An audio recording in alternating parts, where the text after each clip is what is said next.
Welcome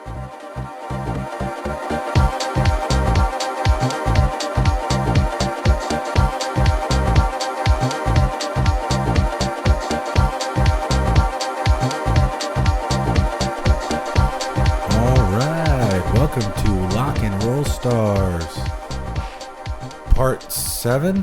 No, like we're a 9. Or whatever. We're going to stop saying the numbers because it's just getting too much. But welcome to Lock and Roll Stars with the one and only Sonny Parlin. Yes. And the one and only Josh Leduc is back with us. What's up, guys? And we just got done training where me and Josh Leduc went at it. How long did we roll for? Probably like 25 minutes. We did 5 rounds. We did 5 rounds, 5-minute rounds. And it was awesome. Sonny didn't make it, but... I was getting my beard trimmed. Sonny had to take a shit. Yeah. Sonny's constantly shitting, but we have to do something about you shitting. So anyway, Josh Leduc and I rolled for a long time. It was fun. It was not fun. It was hell. Let me tell you, man, your wrestling is good. That's not. I don't want to say that like, oh, your jiu-jitsu is bad. But I mean, I'm like a very impressed. Backhanded compliment. Backhanded compliment. Well, I'm impressed with your wrestling. Wrestling, I never wrestled in high school, but everybody always thought I did. You have a good shot, man. For a big guy, most big guys don't shoot. Yeah, and I kept telling myself I'm not going to take shots anymore because my knees have been killing me. I'm just going to work some body locks, but I got to work on my fucking sprawl. Well, I mean, you counter really well. Like, every time I get in on a shot on you, you try to roll into a submission of your own or something and use that. And plus, you got a really good guillotine. So, I mean, the sprawl's not as necessary when you have those submission attempts, I think. Yeah, but I'll lose a point if I don't get that. That's true, but that's bullshit ADCC rules. Yeah. Well, look at the guys that won ADCC. Sonny and I were talking about it. All of them were wrestlers except for Munch, right? Is Tom a wrestler? Tom who? Tom DeBlas. He won. But, I mean, I really wouldn't call I mean, him out a of all wrestler. the guys in that division, I would say Tom was probably the best. Have you ever seen his wrestling coach? But no. Dude, that guy's a monster. He was down for, because Gary did the last Submission Pro, or whatever Marcel's tournament's name is called. But he was down there. Guy's big brick-shaped house. He's like 6 foot even, probably 260 pounds of all shoulders, and just a perfect triangle. He's a monster, dude. Well, I'm probably, I've never met him. That's awesome. But I didn't see, like, Tom DeBlas doesn't scare me as a wrestler. No. You know what I mean? Like, if I was going up against him, I wouldn't be like, better watch the takedown. Yeah, I'd for be, sure. You know, I know that he's probably really strong because he probably works out real hard. And he just seems like a big... He seems like your stereotypical big guy. You're a big guy, Yep. Yeah, that's going to get you in a Kimura maybe. For sure. Never see him really go for... Probably really good defensive, but as far as what I saw in the trials, you know, that he did great and everything. Actually, he played some guard. I didn't see any. With that, with that big guy. I forget his name now. Something Owen. He was the older guy. Yeah, something Owen. I think it was Chase Owen or something. Yeah. He ended up on bottom with that guy, bottom half or something, and then swept him to get on top and got points. So he does like leg locks too, you know. But I think that also has to do a lot with the fact that when you go with other big guys, most big guys tend to play that big guy game, and so you're kind of forced into it a little bit, you know. Not with Jimmy Friedrich. Yeah. Jimmy Friedrich doesn't do any of that stuff. Yeah, that's true. He played guard, yeah. He played guard, but but he's good. You know, he's good. You got to be careful with a guy like Jimmy Friedrich because he'll catch you off guard. What else did Jimmy do? Didn't he do like the Metamorphs Challenge or something like that? He was in EBI. He was in. Oh, that's where I know him from. I forget. Yeah. He got leg locked by someone. Probably Gary Tonin. I don't know. Actually, I think that was like his first match. I think Gary Tonin first. Oh yeah, that was first round. Yeah, he caught his leg. Yeah. You don't see a lot of those big guys doing leg locks so much anymore. You don't, but let me tell you, Vinny Magalash. Vinny's real good at him. No joke. Yeah. Plus that rubber guard. I forget who was saying that, but Vinny just being so strong, his rubber guard's gonna be like crazy tight, like probably like your back triangle.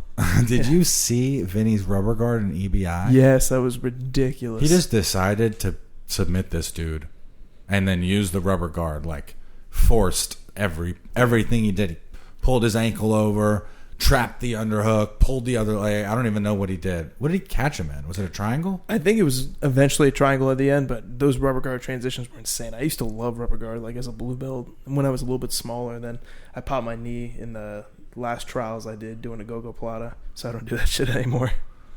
Shoot. Never fails, man. I always walk into the gym training. I look over, I'll see some blue belt doing the rubber guard. It's always as a blue belt. I'm like, where did you learn that? Because I know you didn't learn it from me. Not that I have anything against the rubber guard. It's just not something I teach. Yeah. I'm nowhere near an expert on it. So why would I even attempt to? It's like you have to be flexible to do it. Yeah. And I have a lot of non-flexible students too. So, but yeah, it's funny. There's always that blue belt who's doing it. Look over and. Oh, cool. I guess he's been on the internet. Yeah, right. Exactly. It always amazes me that how Eddie Bravo's system got so popular, but it's like only a few people can really do it effectively because you have to be flexible. I wonder if Eddie like hands out his belts and, like if he's like, oh, you're not a purple belt unless you're doing the rubber guard. I don't know about that, but I did read in one of his books that if you can't, what's that called? The lotus position. If you can't do that lotus position, like this, you'll never get a black belt from him. Yeah, I heard that too. But I mean, all the different schools have different styles. I went up to Jacksonville, did a tournament up there, and I had Brian Brown in there. And he's a 10th Planet Brown belt, runs Atlantic Beach, and he's really traditional, like pressure passing jiu-jitsu. The only like 10th Planet thing he used on me was a lockdown. And then you got like Sean Applegate, and he's just a leg lock guy now. So I mean, I'm not sure if the things have changed, but it seems like all the schools, at least on the East Coast, have a very predominant style that's not rubber guard compared to Eddie's style. Thanks. Yeah. I was just going to say that that lockdown is it's a cool position. And, if you use it, I hate when guys put me in the lockdown and just sit there and do nothing. I mean, I know how to break it, so it's no big deal, but it's just annoying, Yeah. Yeah, I never really got into using that position. The lockdown or the rubber guard? Either. But I'm not against messing around with some rubber guard, maybe. Robbie would be scary with the rubber guard. Yeah, you get the flexibility for it, for sure. Yeah, I just never really took to it. It was always, we just never learned it. I don't know what it was. Don't you like sleep with your legs behind your head? No, not behind my head. But I'll sleep in lotus position and fall asleep like that. Yeah, I know. I have a picture. That's a ridiculous amount of flexibility. My knees will break if I go to the lotus position. We were at the hotel up in Connecticut a few years ago. I wake up to go to the bathroom or something. I look over. There's Robbie like sleeping in butterfly guard position. He's fucking sleeping. Like, how the fuck? You took a picture and then it said butterfly guard. You have to sleep it. Yeah. That's hilarious. Yeah. Then Rob Kahn was giving me all kinds of shit for snapping photos of sleeping Robbie, like I'm some kind like of creeper over there. Yeah. Like, bro, if you had seen this, you would have taken a picture too, motherfucker. Oh man, that's crazy. So you're doing the grappling pro coming up for the heavyweights? Yeah, apparently. Yeah. That's what Marcel Goncalves told me. How do you say his last name? I always call him Goncalves. Goncalves? I'm the whitest guy, Don't ask me. I'm like the whitest Puerto Rican, Yeah, whatever. Marcel. Actually, Master Chim probably has your beat in that area. That is so. Justin Garcia. Oh, man. He's the one guy that they're going to keep when they deport all the Mexicans. You can stay. That's true. What was I going with that? I don't know. I'm sorry. Something about Marcel's tournament. Oh, yeah. Marcel Goncalves' tournament. I'm doing that. It's like an 8-man bracket. Yeah, with the heavyweights. The heavyweights. Cyborg is in it. Yeah. What's his name? Bruno Bastos is in there, too. Bruno Bastos. Vinny. I think Jimmy Friedrich's in there as well. Jimmy Friedrich's in there. Jared Dopp. And then that Ali guy. Oh yeah, Muhammad Ali. Ali. Yeah, the Lloyd Irving guy. Yeah. That's awesome. Yeah, it's really cool how Florida's kind of blowing up in the professional jiu-jitsu now. I mean, I've said it for years, man, that there's 3 places in the United States that are kind of like meccas for jiu-jitsu: New York, California, and Florida. I mean, there's great jiu-jitsu all over the country, obviously, but I think, you're seeing like big names coming out. I mean, we had the last ADCC. We had who was it? The guy who get that flying Davi Ramos. Yeah, he's a Florida guy. He's a Brazil guy. Well, still, he lives in Florida. No, he doesn't. Davi Ramos. Davi Ramos lives in Brazil. I thought he lives in Brazil. He's in Brazil. Come on, you're thinking because he was down for that. He one was down tournament. for like a weekend. Oh, really? Yeah. I just assumed he lived in Florida. Yes. Oh, okay. Well, I take that all back then. But Davi Ramos is awesome. That's one guy I'd like to see go up against the Danaher guys. Davi, yeah. Although I do think that Gordon or Gary would beat him decisively, but they'd probably come out with some black eyes. Yeah, that guy's crazy, man. He I rolled with really him powerful. Before. Yeah. Yeah, the dude was nuts. Rolling with him was crazy because he had no regard to where your face is or where his elbows were, and just demolished me with strikes in a jiu-jitsu match. But Wagner style. As far as submission wise, he was good. Yeah. He was good. Crazy. Every submission he did 100%. was 1,000 miles an hour. Yeah. 100%. But Cyborg and Pablo before he moved back to Brazil was here. Marcelo was here for a while too before he was up in New York. Was he? Yeah. I did not know Yeah, that. he had his own gym in Florida for a little bit. That's crazy. There's Wagner Rocha. There's a lot of big names in Florida. I don't want to say one because I don't like him. Nobody does. Who? The Florida boy. I don't want to say his name. Oh, the douchebag. I'm lost on this one. He called his dad AJ Agazarm. Oh yeah. the Florida boy, but all I see is Ohio State wrestling and training in New York. But anyway, the point is, I still think that. I think California, New York, and Florida are like the three places, like the meccas of jiu-jitsu, where you have like a lot of big names and a lot of big schools and networks and stuff. Cyborg told me once, I think it was Cyborg, that there's more schools like per square mile in California than there is in Brazil. Wow. That's jiu-jitsu ridiculous. Schools. Yeah. That's crazy. There's a lot of jiu-jitsu in California. Well, nobody wants to live in Brazil right now. I mean, it's going crazy with the politics and all the money's in California, even though the rent is too damn high. Yeah, because our politics are normal right now. Yeah. The world is going crazy. Yeah, the world is going crazy. But yeah, there's a lot of jiu-jitsu out in California. I would love to spend like 6 months out there just training, take my family out there and just train different spots. Yeah, I mean, you can just go up and down the coast and train in like 20 different world champion gyms. I know. It's insane. Atos is out there. That's one gym I'd love to train at. Yeah. It's supposed to be a pretty crazy gym. I hear they go really hard over there, and now they got a wrestling guy in there now too, so they're all like ADCC style. Big, crazy traditional jiu-jitsu with the powerful wrestling. So, yeah, that'd be somewhere cool to train. It's funny. I don't think ADCC is going to change their rules anytime soon. They should. But I don't think it's going to happen. But I still don't train. I just train for submission, man. I just, because if you're not submitting somebody, what are you doing? 100%. Winning on points. Well, yeah. I just playing a different game. Advantage and chill. Yeah, I guess it's a different game. It is, and nothing against that game. It's just not the game I want to play. I want my jiu-jitsu to look submission oriented. When I, because as much as we love this as a sport, it's still a martial art, and it's still what you're going to use when you get in a fight. And when I get in a fight, I want to submit a dude. I don't want to, stall him out until the cops get there or whatever, whatever the life equivalent of a match would be. But, look down at him. I'm up by 3 points right now.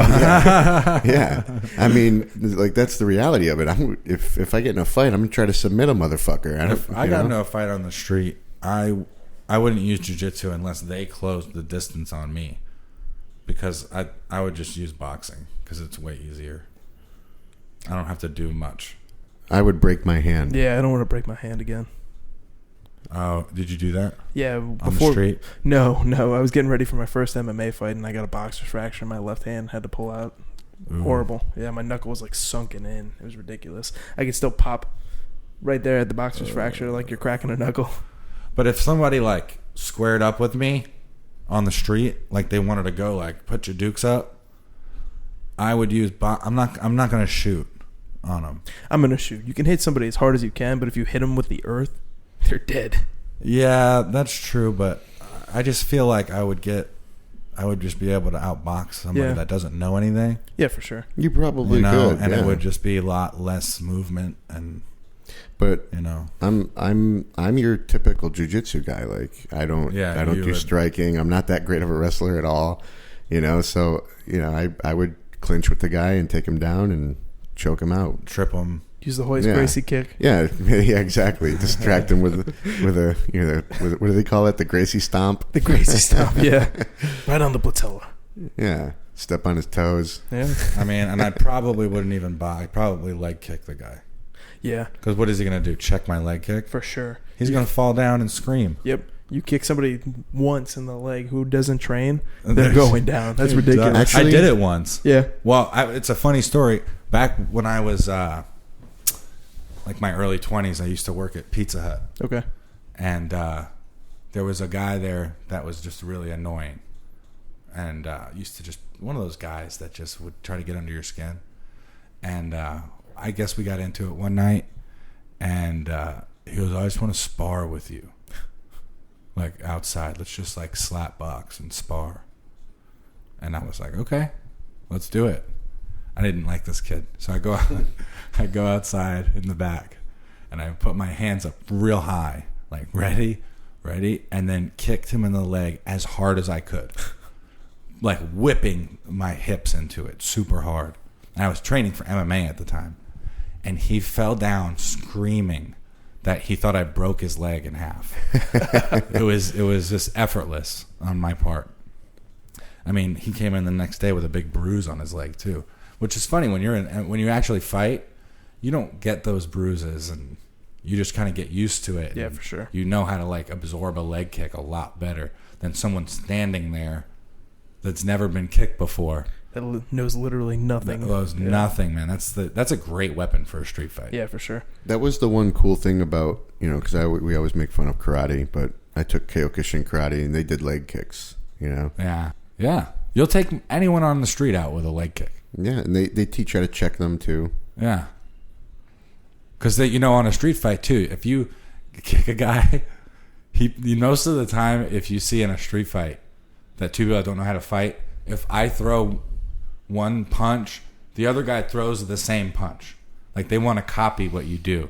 So if I kick someone a leg, they're going to try to kick you back. So you just check the leg kick, yeah. And break the dude's poor shin.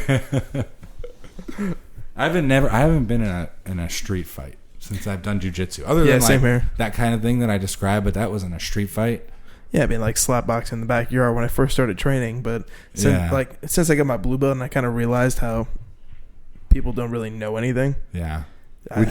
Sorry. Go ahead. Would you count me messing with that dude as an actual fight? Because I don't think it was a fight. It was more like... No, it was a scuffle. It was a scuffle, but it was him realizing extremely fast that he was outgunned.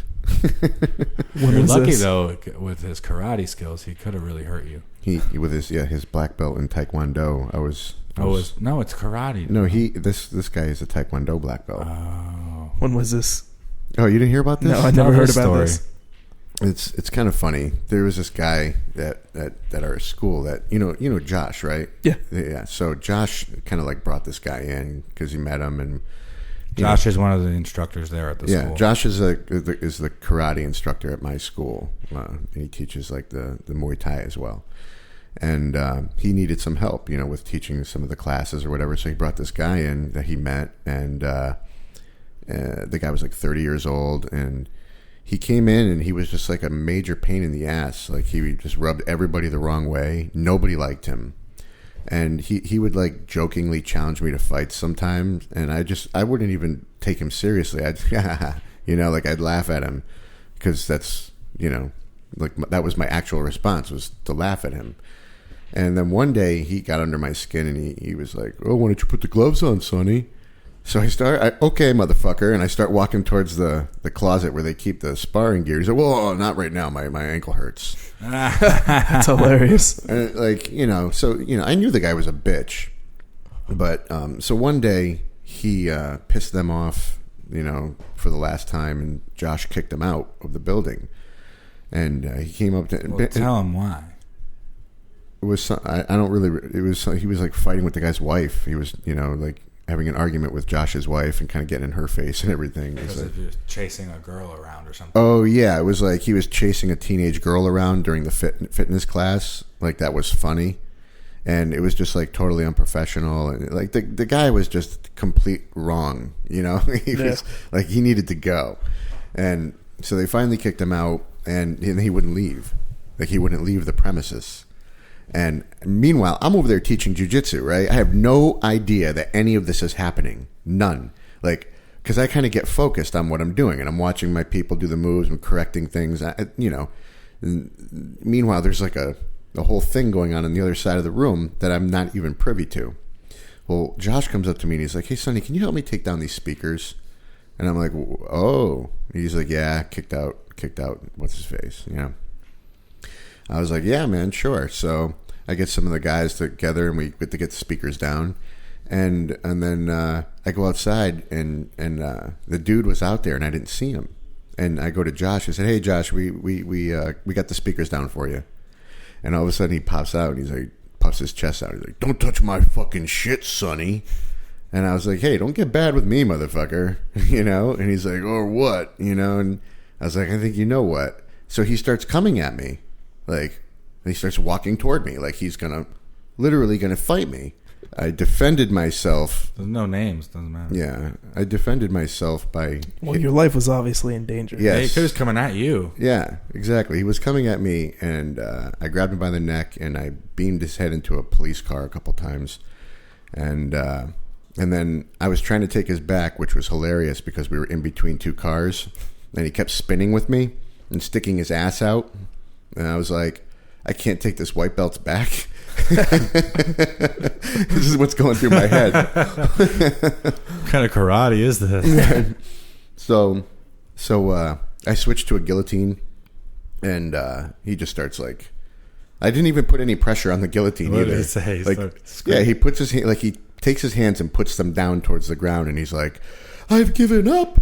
I've told Sonny to stop, but he will not stop. I'm going to call the police. Like, he was just like freaking out, right? So I push him away, and I, in disbelief, because I'm like, wait a minute, weren't you just, getting bad with me? Like, you wanted to fight me? So he pulls out his phone, and he starts like calling the cops. And I'm like, fuck. And I'm going to go to jail. What a bitch. Yeah, like I just it was so surreal. So I walk into the building because I'm not going to run when I think the cops are coming, because that's not going to make look it good. Worse. So I just go in and I'm kind of chilling. And he comes back in and he goes upstairs, and we had a few more words upstairs, but I decided to leave to come back downstairs because I didn't want to escalate the situation. I knew the cops were coming and everything. So a little while goes by, and Josh comes downstairs, and he's like, you can go, Sonny. I'm like, what do you mean? He's like, he never called the cops. He faked it. So he basically was out there pretending to talk to the police. That's what's wrong with the world, though. Like, you're not allowed to get into a fist fight with somebody. You are in Washington State, I believe. Oh, yeah? Well, yeah, we talked about this, didn't we? Yeah. In Washington State, you could have like a fight with someone, and the cops can be there. And everybody's cool in Washington. Yeah, you're allowed to do that in Washington State. It's crazy. If two people agree, yeah. I mean, that's how it should be. I mean, we can't all run to our safe spaces and just call the cops. I mean, I wasn't even going to hurt the guy, honestly. I mean, most I would have done was choke him unconscious, That's terrifying to someone that's never been choked. Well, that's why I wanted to do it to him, because he's a fucking douchebag and he deserved that. Yeah. Let him know this is what a real trained person can do to you. Yeah. Like, I mean, within seconds, I had him submitting to me. It was ridiculous. It's cool though, man. That's a powerful thing, jiu-jitsu. Yeah. I don't mean, this is going to come off as me sounding like a douchebag, so I apologize in advance. But I was talking to my wife about this. I was telling somebody, I forget. But it's like kind of having a superpower in that, like, if you're in line at Taco Bell or someplace, and somebody starts getting mouthy with the cashier, like, you can be like, yo, motherfucker, shut up. And what are they going to do? That's the other side of it too. You can speak up when people are being douchebags. Right. That's kind of what I mean. It's like, that's primarily what I meant. Yes. I haven't gotten to that situation though, where I've had to do anything yet. As a jiu-jitsu guy, where I've had to I haven't even gotten into any type of altercation at all. Almost when I kicked someone out of the gym once, but we kept his shoe. Yeah. That's funny. You walk into the old Gracie Brandon and they had this I don't know, what would you call that thing? Like a hutch? Yeah. Yeah. And inside of it was all their medals and swords and from all the competitions. And then there was a shoe. And I go, why do you have a shoe in your trophy case? And they proceeded to tell me about how this guy came into the gym. Well, why don't you tell it? Well, this is I wouldn't, let's just put it this way. I wouldn't do this the same that it was done. And this was probably 4 or 5 years ago or something. And the guy comes in. He was a really rude guy. Tried to put it, we discussed membership, and he tried to slip money under the table to me, like he was it was a gift for me to have this guy at my gym. Instead of, it was like, okay, it's so and so per month, and he goes, how about this? And he gives me $40. And I'm about to say no, you have to pay a membership. And he was like, you want to roll? And real, just serious and rude. I'm like, man, yeah. Let's roll. So it happened to be every killer in the gym that night. And every high-level guy. So I had my turn. I went with him first, and he was a strong guy, but it was, Smash City. He goes with a couple other guys, and he's going hard. He's going hard with some white belts that I didn't like. And finally, he gets to one of my former students. I don't know if I should say his name. Oh, I don't think he'll care. Jeremy? Jeremy. He'll be fucking yeah, he's probably But he gets to and Jeremy's hilarious, and Jeremy was young and the kind of guy that will hit you. That's just the way it is.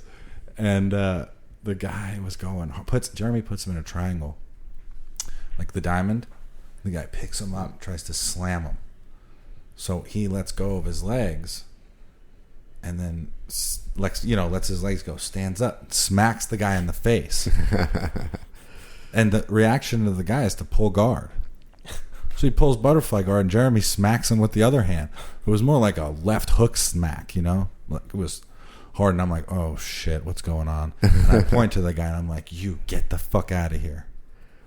And he goes, he's like, oh, I'm out of here, blah, blah, blah, and stormed. And he goes to put his shoes on. And I was like, no, now. And then he runs out the door with one shoe. And that was... so that's Jeremy's trophy? That's Jeremy's trophy, yeah. I remember Jeremy at Naga Lakeland probably 2 or 3 years ago, and the guy palmed him a little too hard to the head, and he just looked at the guy and he bitch slapped him right across the face. Oh, no, that guy slapped him. Yeah. We have that on video. Yeah, but the guy, it's just the way he snaps people's heads down. He did it hard. Right. And Jeremy just was like, what, motherfucker? And smacked him in the face. But then he made a video out of it. I saw the video. That was funny. Remember those Thug Life videos? The Thug Life video. I'm the one that actually made that video. Oh, that's right. That's right.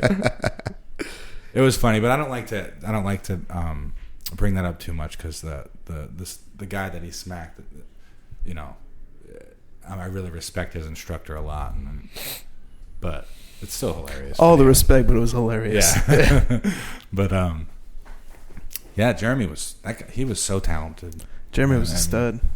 Seriously talented guy. Hope he comes back. I do too, man. I hope he does. I hope he's able to. I know he got hurt, right? Pretty bad. Yeah, I believe a car accident. And you got life.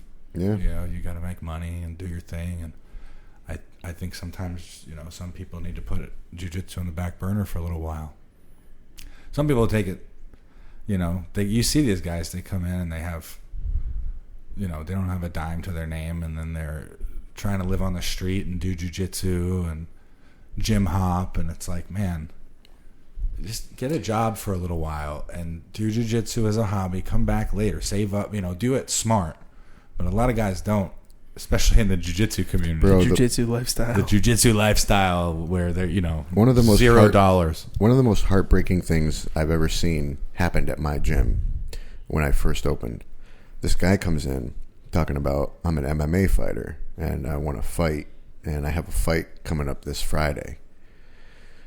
I'm like, okay, well, kind of odd that you're switching gyms or, coming to a new gym when you have a fight this Friday. So, that was obviously red flag number one. Red flag number two was the fact that he reeked of cigarettes, right? So I knew coming in that this was going to be hilarious. So I have him roll with a white belt, and, he just kind of gets, like, he knew enough to not get submitted, but he was terrible, Right. And then he's like, I have a broken foot. And I'm like, dude, tell me the truth. You smoke cigarettes? He's like, yeah, I'm trying to quit. I'm like, okay, so you're a cigarette smoker. You have a broken foot. You can barely grapple, but you want to do an MMA fight this Friday. I think you're crazy, and I don't support this. And you want to train here? You want to pay membership? It's all good. Yeah, I'm like, if you want to come train here, that's fine, but you're not fighting with this school's name. Right. And then he was like, trying to negotiate a membership and all this.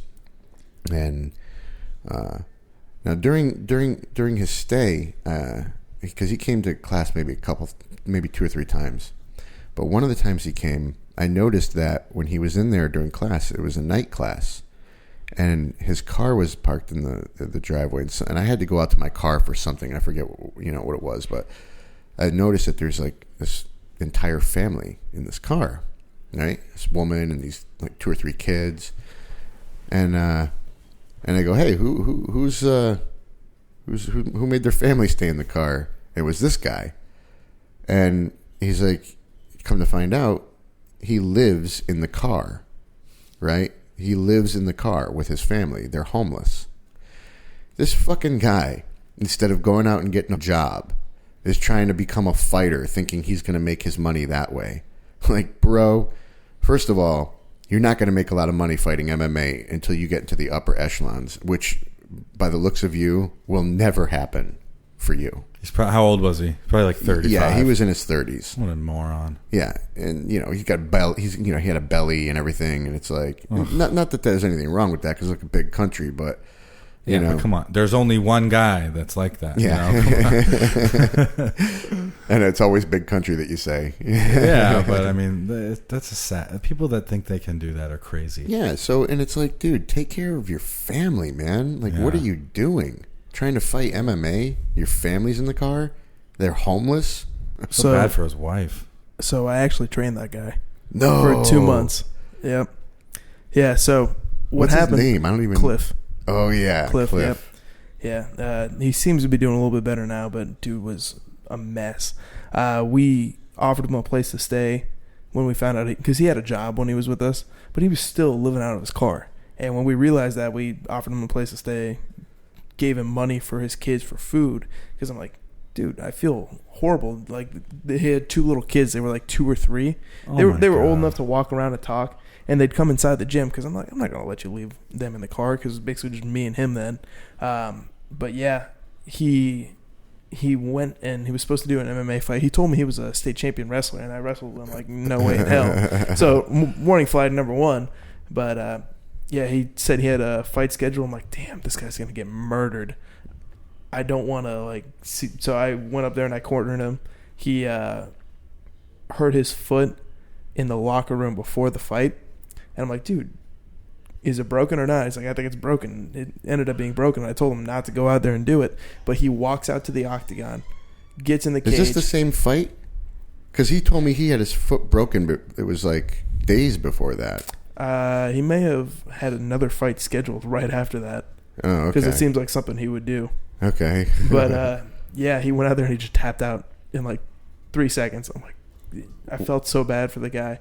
But yeah, we kicked him out when I found out that he was going to switch, which sounds like a dick move, but it's like, dude, after everything you just did for him, exactly, giving him money and shit. He was like, I don't feel like I'm being valued here. I'm like, you are a fucking moron. You're not valuable. Yeah, well, not just that, but it's like, we gave you money, we offered you a place to stay, help feed your kids, and now you're not feeling valued. Yeah, like there's people like that you got. I feel so bad for them, but yeah. I mean, I just kind of took the approach of, you're an idiot. Yeah, you know, you can't do that. You can't do this before you take care of your family. 100%. Like, go fucking work at McDonald's or something. Yep. Like, get a job. Yep. He was roofing when he was. I would rather be homeless than work at McDonald's. Well, yeah. Maybe panhandle. There's better ways to make money. People. Panhandling would be nice. You'd probably make more money too. Yeah. You'd probably make more money collecting cans around Tampa. You know. Yeah, basically. The jiu-jitsu lifestyle. Yeah, exactly. I collect cans for acai. But still, though, man, find a way to make money for your family. Don't. You know, I was obsessed with jiu-jitsu as a white. I mean, I'm still obsessed with jiu-jitsu, but as a white belt, when I found jiu-jitsu, oh my God, it's all I wanted to do. It's all I wanted to do, but I had to still hold a job.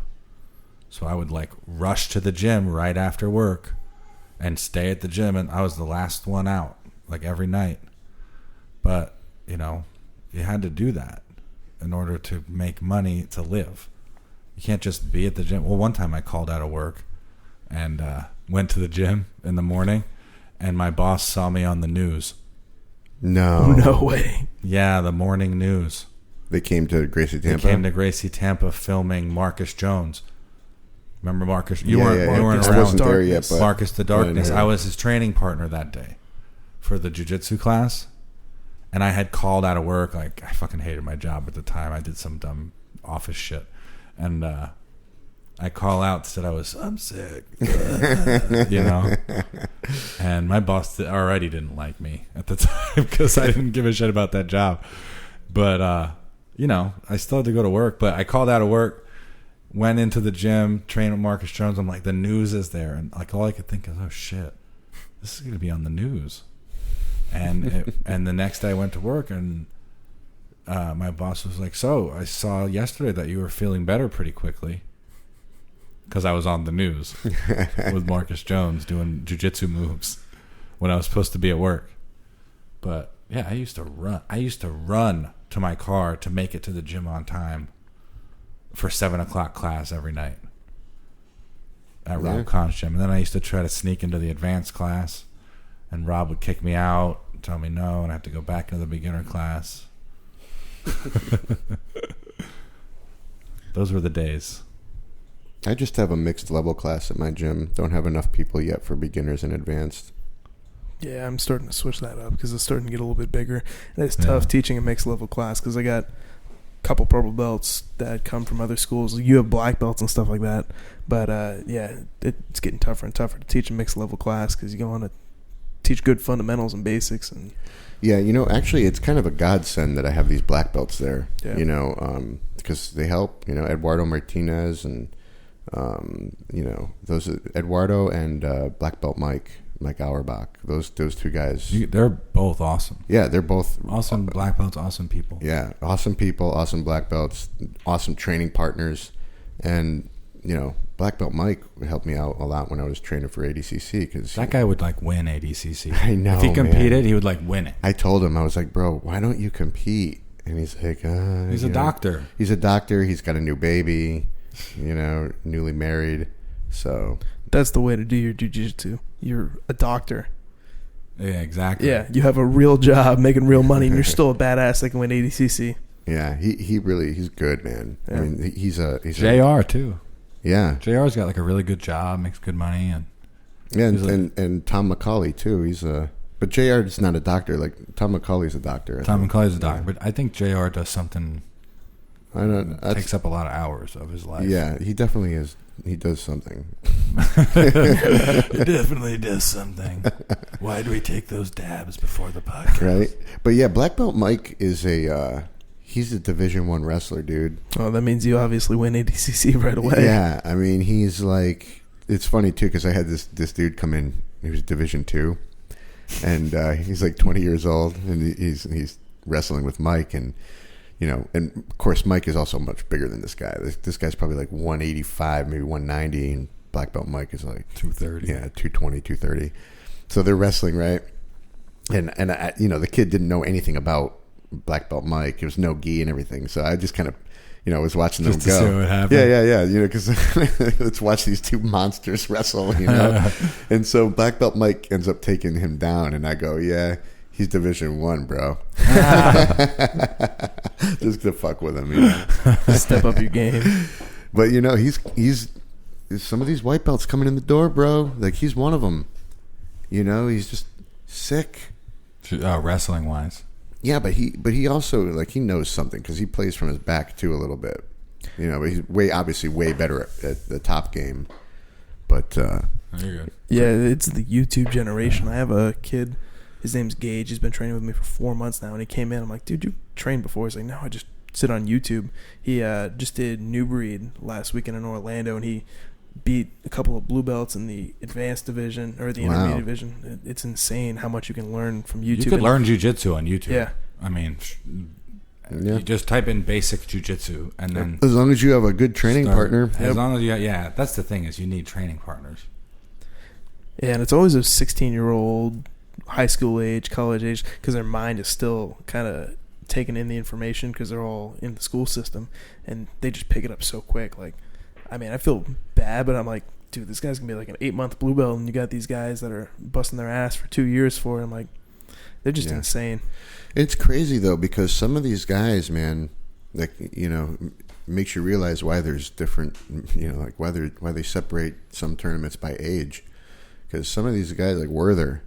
He's good. He's strong, and he's got cardio for days.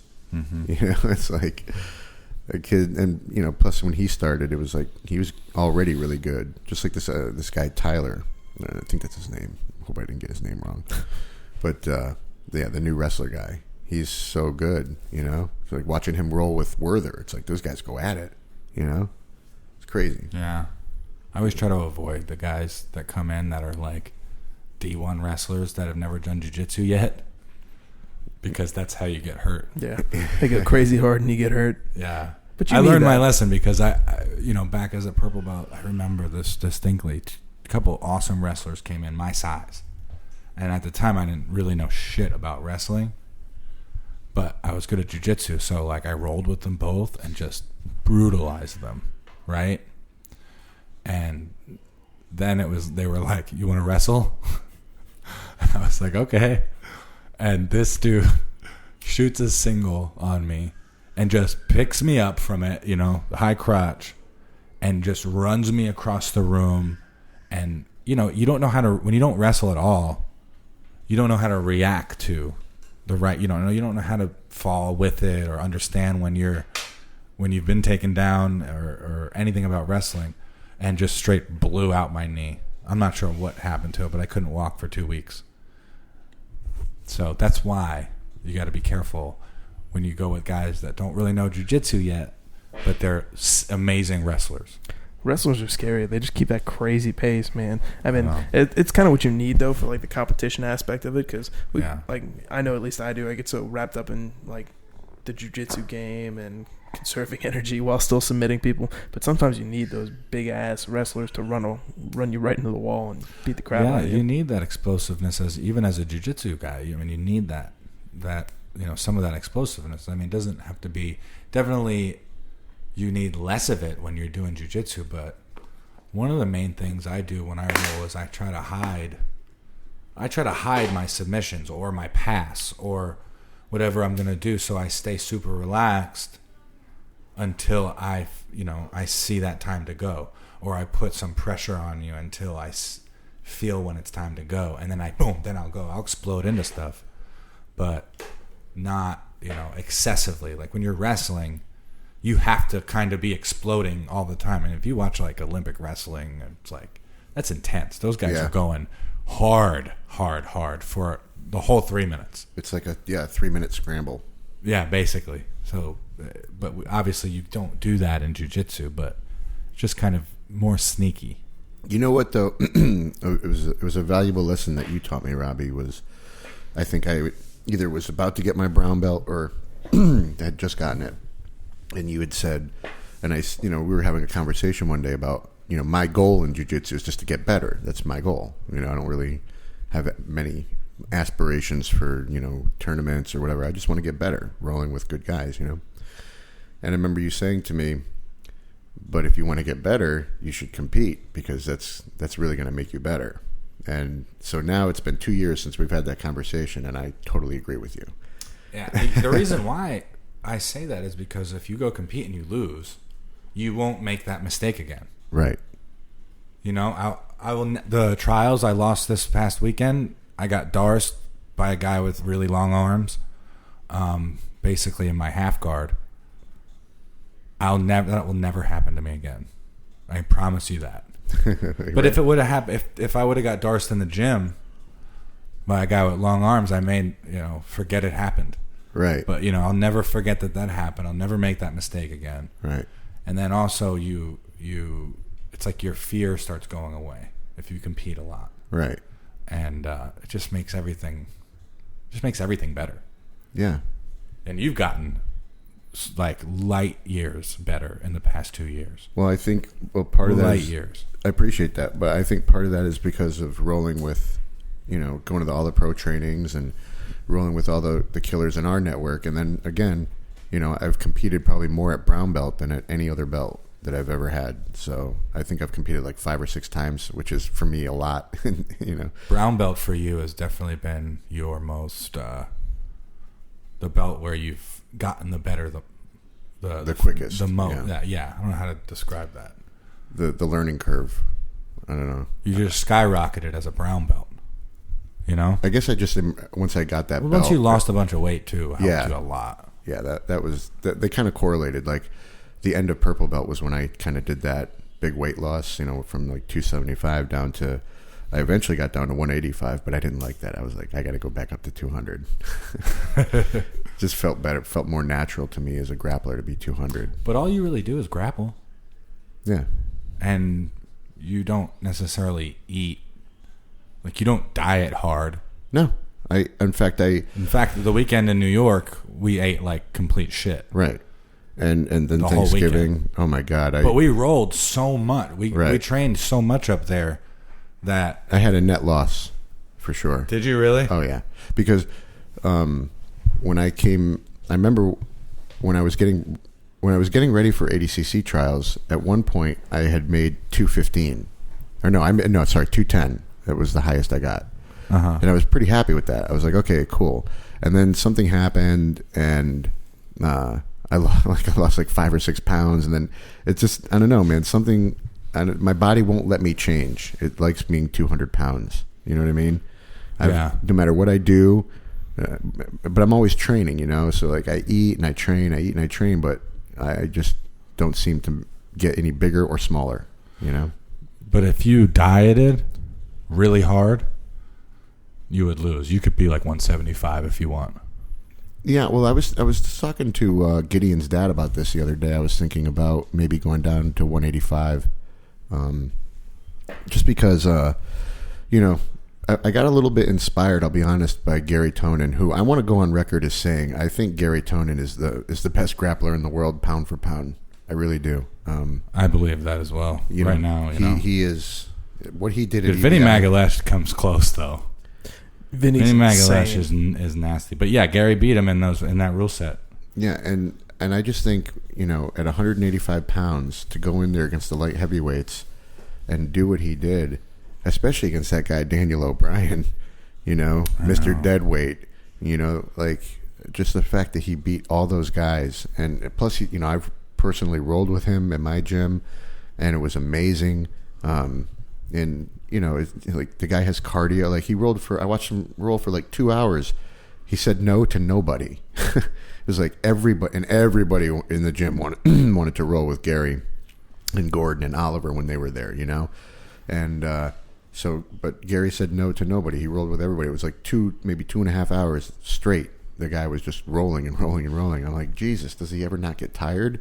Because I know if it was me, that'd be a trip to the hospital. I felt tired rolling 25 minutes with Robbie today. Those guys they train so hard. I don't even know how they do it. I mean, you see the way they eat too. It's like it doesn't make sense to me how they can eat whatever the hell they want and still train. You could do that, Josh. You're still young. Yeah. You just got to get past a certain point in your athleticism. Like, you got to get in shape. Yeah. And if you did, you'd roll for 2 hours. Fine. You're still young. Yep, it's going to happen in the How next old are you? 22. You're 22, so... Get the fuck out of here. Yeah, he's young. Oh, my God, dude. Dude, you could be... Honestly, you have the potential to be one of the best grapplers ever. I started this at 22. Yeah, that's true. And I keep telling myself, it's like, I started at 16. It's like, dude, what happened if I started 2 years earlier, 4 years earlier? These guys coming up. Yeah. Dude, you look so much older than 22. Yeah, I get that. Do you ever get depressed thinking what you're going to look like when you're 40? So this was a Thanksgiving fucking topic. My mom's sitting there. She's like, you got a receding hairline. I'm like, what the hell are you saying? She pulls back my hair, and it's like, you have a widow's peak. And I'm just like, I hate you so much. But yeah, I'm doing the West Coast trials 100%, and I'm going to get in the best shape I can. And well, we're doing it together, man. Yeah, 100%. I'm doing sprints, weightlifting, and jiu-jitsu for long periods of time. Deadlifts, pro training, squats, and sprints. Yeah. And obviously jiu-jitsu. Lots of jiu-jitsu. I just do bicep curls, though. Curls for the girls, baby.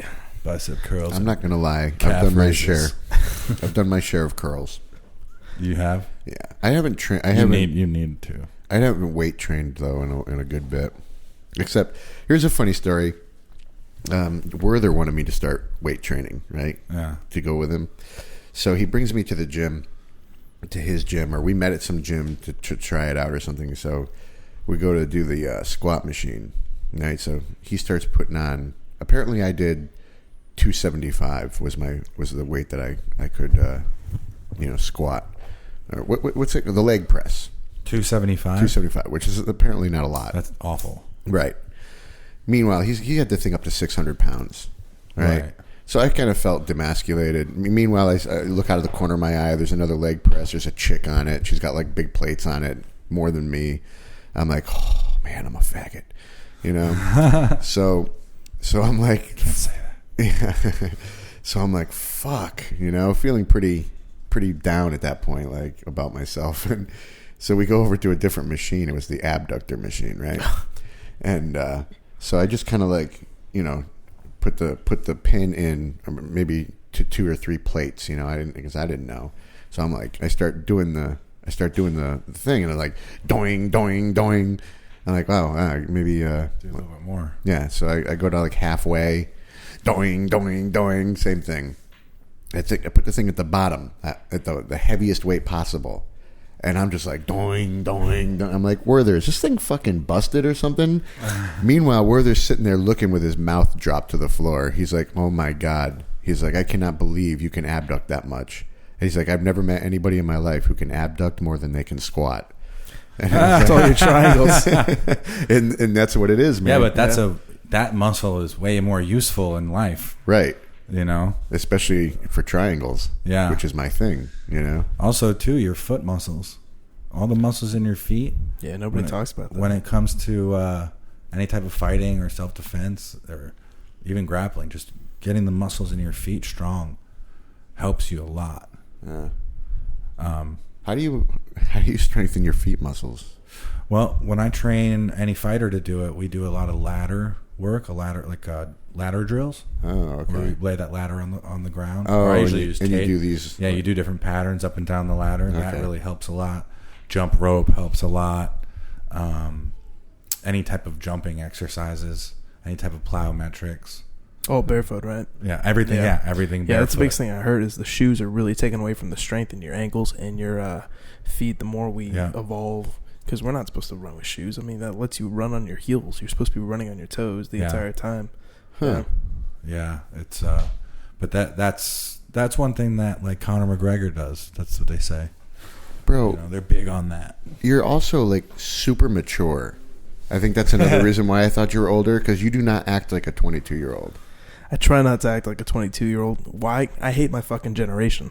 Yeah, millennial. We're a bunch of fucking douches. I'm a millennial, technically. I'm 33. Oh yeah, we looked this up. I'm 1 year. I'm a millennial by 1 year. So what was mine again? You're still Generation X. Generation X. And you're 43? 43. And you're Generation X.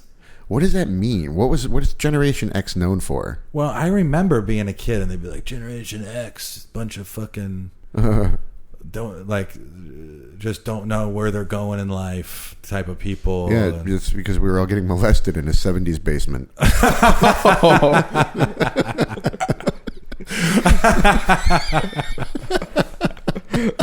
With a big shag carpet.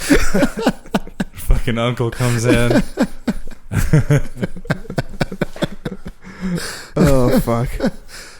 I think everybody from the 70s experienced some kind of sexual predator in their lives. Maybe. I was born in 83. I missed that boat. So this is going to make you feel old, Sonny. 94. Oh my God. My Sonny God. could be your dad. Sonny could be. Hey, Daddy. Oh my God. It's crazy. Right? You could be his dad. Could you, though? What are you, 42? You can't be my dad. I said you could be his dad. I can't be your dad. Yeah, can I? technically you could. You're If I 33? got someone pregnant at 11, Yeah. I could have. Yeah, my I mom was already 46. I was already jerking off by then. Yeah. I just don't want to feel alone over here in my little age corner. I could be your dad, dude. I'll be your dad. There we I'm go. Okay with it. My new daddy. Sonny can be my dad. Finally found my technically, dad. so I think. You're 43. I'm 33. You could have been my dad. 10 years old? Banging chicks at 10. Weren't you doing your thing at 10? No, I don't think I got into that masturbation business until like 11 or 12. Oh, so I missed it by 1 year. Yeah. Yeah, it's hard to remember. Yeah, I think it's all 12. A blur so long ago. I think I was 11. When do you go into middle school? Maybe 12. 12? I don't know. I don't know because I stayed back a few times.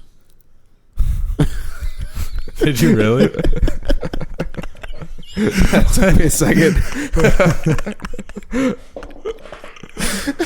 I did. I had to repeat. Sonny is now dying. I had to repeat like the third grade. Why? Oh my God. I don't know. I was acting out a lot. Probably. I don't know. Dude, I was kicked out of high school twice. Expelled from high school twice. I had to write a letter to get back in. And then I did something else to get kicked out again.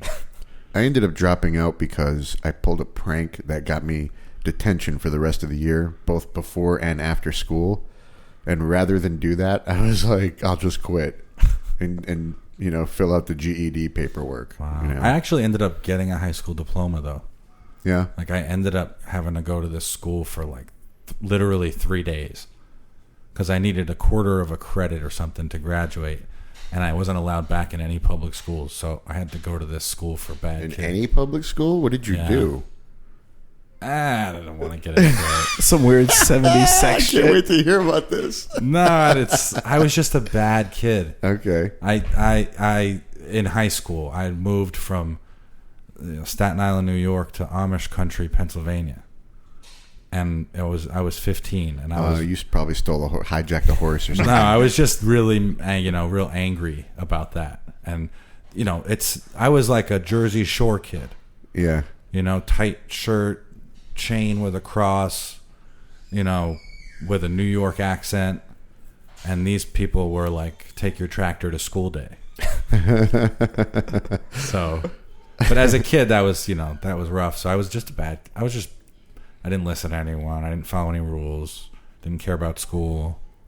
Yeah, me neither, man. It wasn't until I actually started paying for school. Like because I did some college. I did a semester of college, and then I took a couple of certificate courses for the computer stuff that I did. Right. Like I took a Unix systems administration course, and I don't know. I took like a couple of C programming courses, like C and advanced C. And it wasn't until I was actually paying my own money to learn that I actually cared about learning. Yeah. But when I was forced to go to school and had to learn about shit that I did not know. Meanwhile I was getting picked on all the time, and I was just wanted to get the hell out of there. Oh, really? Yeah, beat up a lot and picked on when I was. Oh, that's sad, Sonny. I didn't know that happened to you. You know, kids are dicks. Really kids are okay. I never got beat up like that, but I never went to school. That was my thing. Is I would just get up in the morning, meet up with some friends, and go do whatever we wanted all day. I never actually went, and that was one of the reasons they expelled me. Ah, you know. Yeah. Well, I'm kind of okay with it now. I've kind of really gotten past all of that. Kind of realized you could choke the shit out of all of them. Well, yeah. I mean, it's not even about that though. It's like you know, like if I were to meet with any of the people that used to beat me up, we'd probably laugh about it and have a beer or something. You know, it would be. Yeah, that's funny. You know, I got actually picked on in middle school. Yeah, middle school sucked. Middle school I did because I was in the drama program. I used to like to act. I wanted to be an actor. So I was in the drama classes. And the other kids thought it was gay to be in the drama program. So they used to do, like, knock the books out of my hand, you know, bullshit like that. I got into a couple fights in middle school. But then once I went to high school, I grew like a foot. And it was totally different. And then I was Nobody messed with you? Yeah, I was just into girls more. And it was a lot different then. But middle school, that's rough. I'm a lover, not a fighter. Yeah, basically. Yeah, middle school sucks. I was really fat in middle school. My driver's license still has it. I had long hair from like middle school to high school, and I was just like a band geek. And yeah, kids are dicks. And now that I'm working with kids, there's something that goes on in middle school. Like that age, obviously all the hormones and the puberty and crap that turns them into jerks. So I mean, yeah, that was the worst part of my schooling, being in middle school. Yeah, I think for me it was also middle school was where I took the brunt of all that stuff. Was in middle school. I remember there was times where I would leave class the last period of the day. I would sneak out like maybe 5 minutes early so I could get through the halls and out the door and up the street before the other kids were released to avoid getting beat up. Oh man! I would run home. Yeah. Really? I never got that bad with me. Yeah, it was bad for a while, but and then I don't know. It just kind of. Do you think if you had jiu-jitsu back then, life would be different for you? 1,000%. I don't know if that affected me necessarily getting picked on in middle school. Being in high school, definitely going into a foreign land, that affected me. But yeah, getting picked on in middle school, I think everybody kind of experiences some degree of that in middle school. Wouldn't you agree? Yeah, 100% agree. I mean, we were talking about that. It all happened to me in middle school, but high school's different, man. That's where I found jiu-jitsu.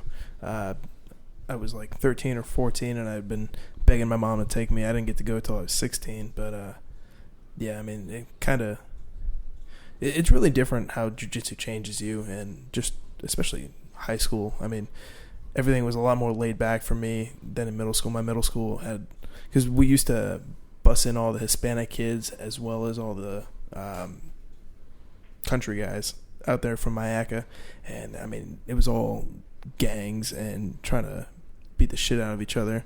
So I mean, once you got into high school, everybody kind of started to calm down a little bit. It wasn't so much of that, and the teachers weren't so on you and really let you.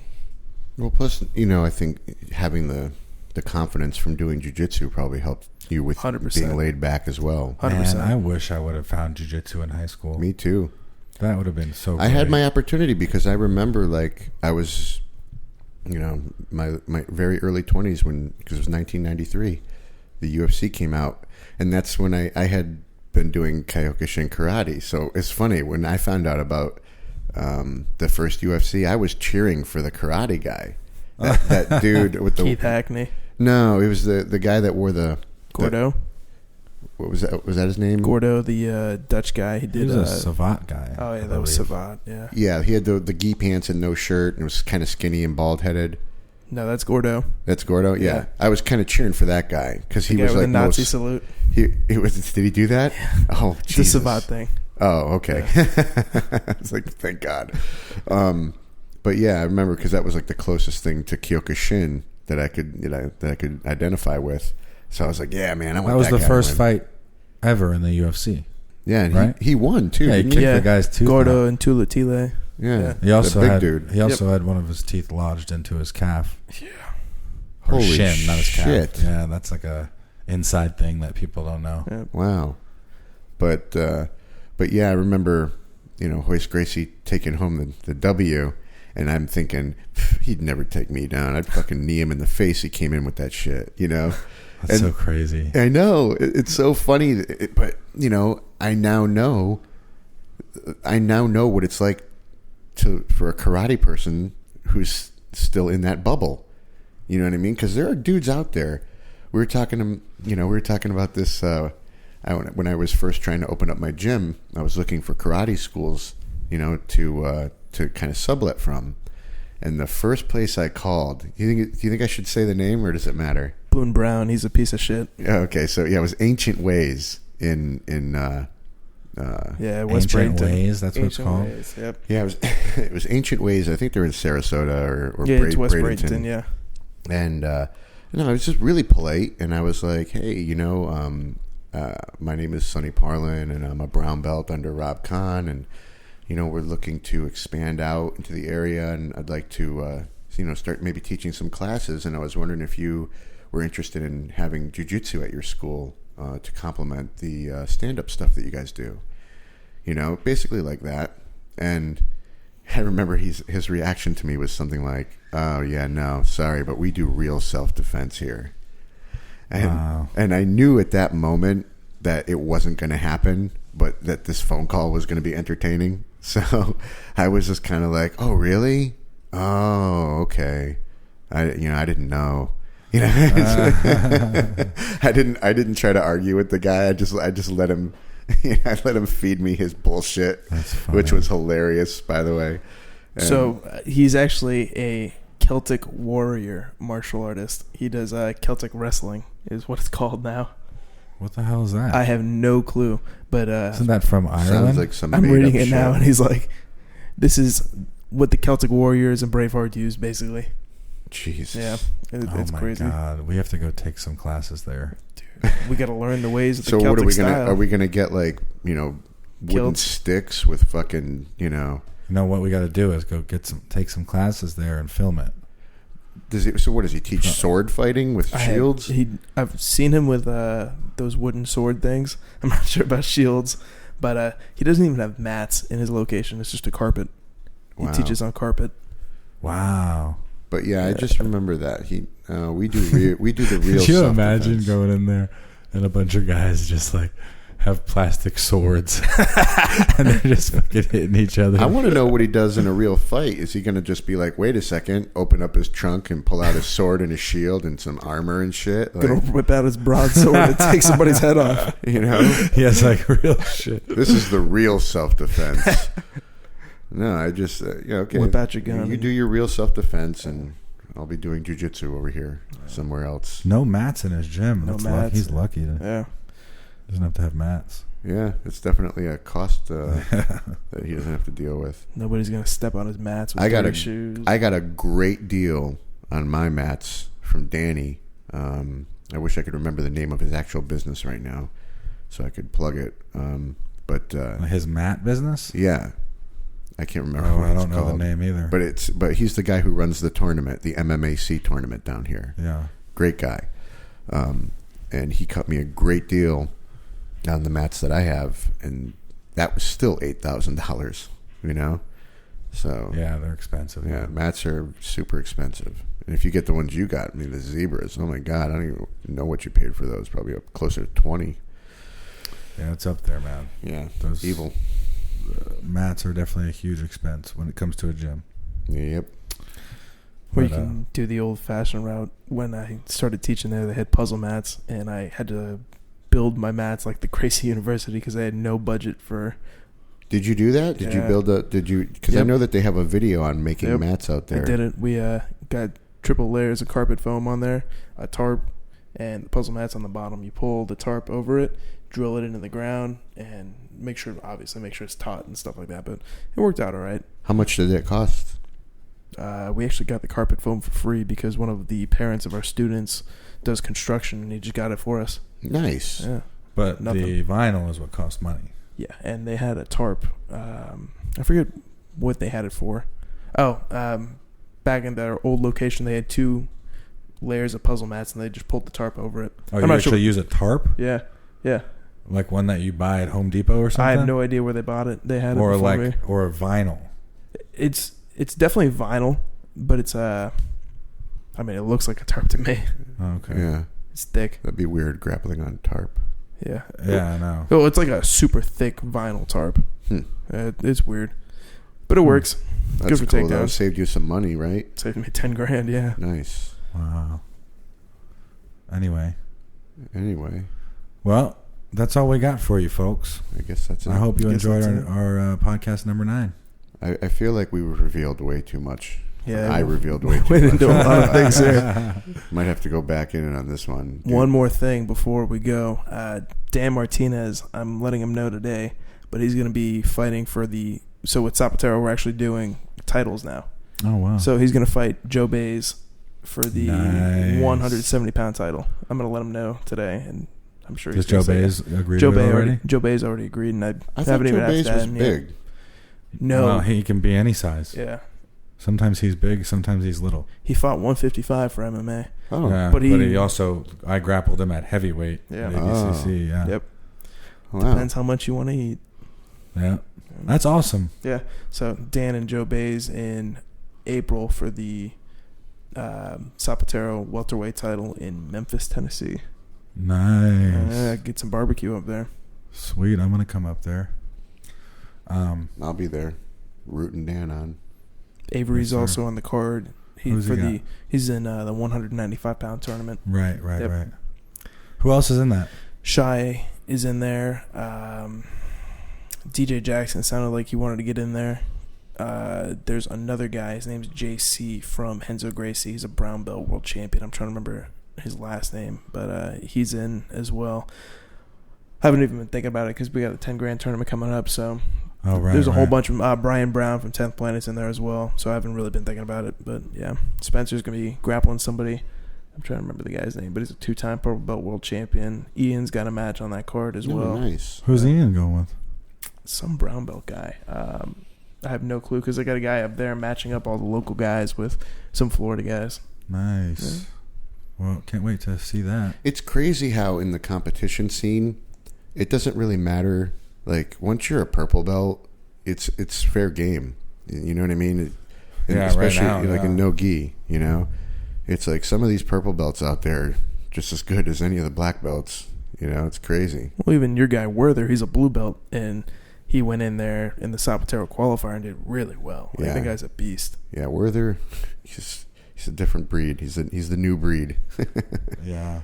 I mean, he also has a wrestling background. That helps anybody. Yeah, well, I mean, not just high school wrestling, you know? Yeah. It's crazy. He's taking it further, though. He still wrestles, you know? Right. He actually teaches the wrestling at my gym. I know. I saw him doing it. Alrighty then. Alrighty, guys. We'll see you next time. Peace.